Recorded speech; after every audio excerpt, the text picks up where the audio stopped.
that King's victims refused to talk to him. Monsignor Hupp now blames himself for Boys Town's association with Larry King. Well, in retrospect, I regret having any association with Larry King. Had I known it at the time, it would never have happened. Could you understand why a very detailed report from a social worker employed at Boys Town, identifying children and identifying their alleged abusers, never saw the light of day? Nothing happened with that. No, I couldn't understand that, because had I known that, I wouldn't put up with that. But is that something like that happened? I don't know. Nebraska has a very clear statute that child abuse allegations should be reported to authorities. They shouldn't be reported to the principal of a school, director of a facility. They should be reported directly to either Child Protective Services or law enforcement. And so Larry King remained free to feed his pedophilic parties with child victims.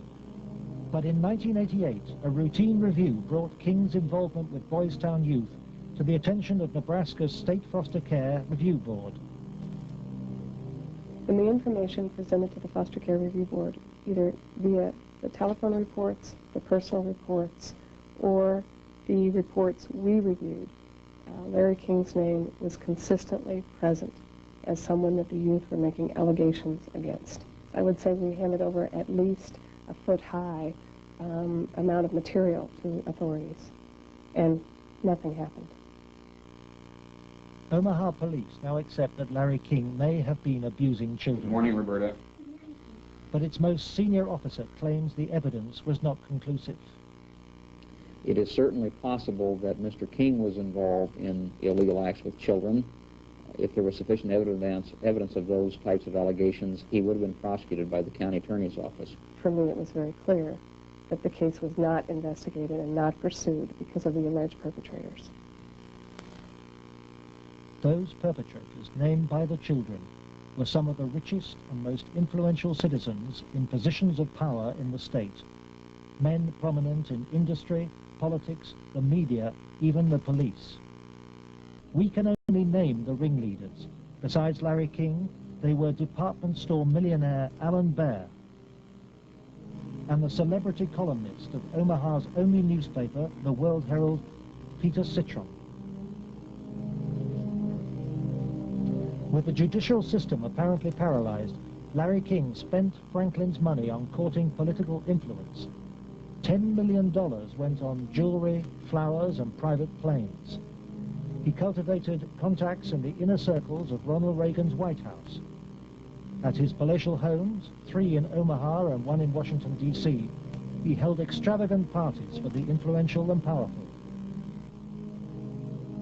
His lavish spending bought him a protected life. Larry King was constantly heralded, cheered, applauded in the news media as the great businessman that's helping the poor people, the black community of Omaha. But King's extravagance attracted the attention of the Internal Revenue Service. As a result, on April the 11th, 1988, the Franklin Credit Union was raided and closed by the FBI.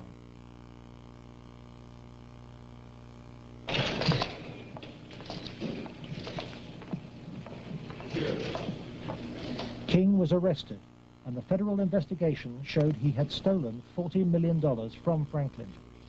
Documents we possess reveal the FBI interviewed many of the victims of Larry King's sex ring, but no action was taken.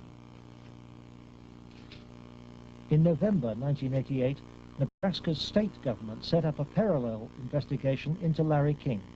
A legislative committee was formed. Its chairman was the Republican head of Nebraska's Banking Committee, corn farmer and state senator Lawrence Schmidt. Immediately, anonymous threats began. I received a phone call on the floor of the legislature. The caller did not identify himself, but he said, "Lauren, you do not want to have an investigation of the Franklin Federal Credit Union." And I asked who I was speaking to. They said, "That doesn't matter, but you shouldn't have that investigation." And I said, "Well, why not?" He said, "It will reach to the highest levels of the Republican Party." and we're both good Republicans. Undeterred, the committee began their investigations, and the money trail led quickly to the original allegations of child abuse. Carolyn Stitt was one of the first to testify. The night before we testified before the legislative committee, I did receive a phone call at home that said, if you speak, you won't live to regret it. To protect the inquiry, Schmidt's committee hired special legal counsel and full-time professional investigators, Gary Caradori and Karen Ormiston. I said, we do not want you to bring to the committee rumors, innuendos, nothing that cannot be backed up with facts. I said, bring to the committee that which we can take to a prosecutor. The investigators found new victims of King's pedophile network, many on the streets of Omaha.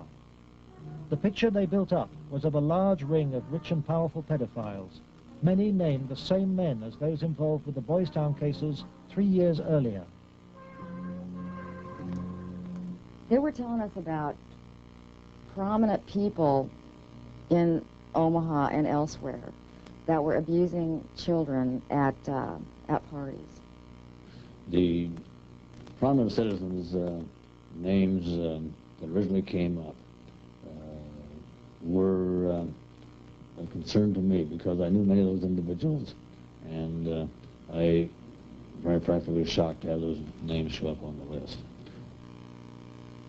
To provide the committee with hard evidence, the investigators recorded their new witnesses on videotape.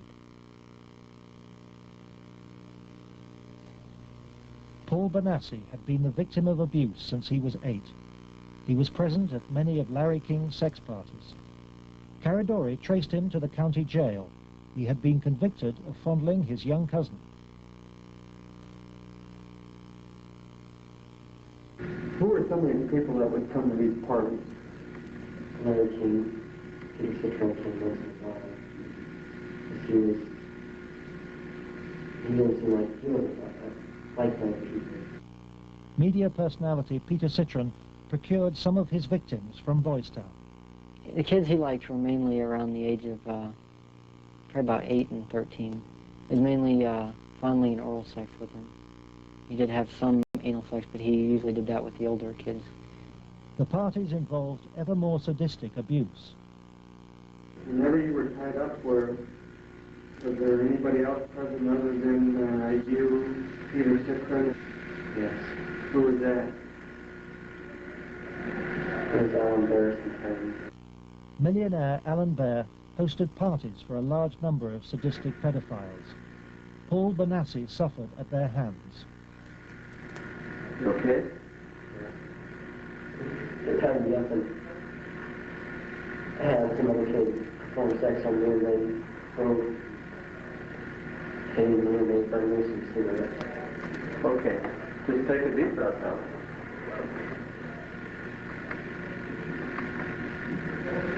And that's the Troy Bonner. Troy Bonner would tie you up? And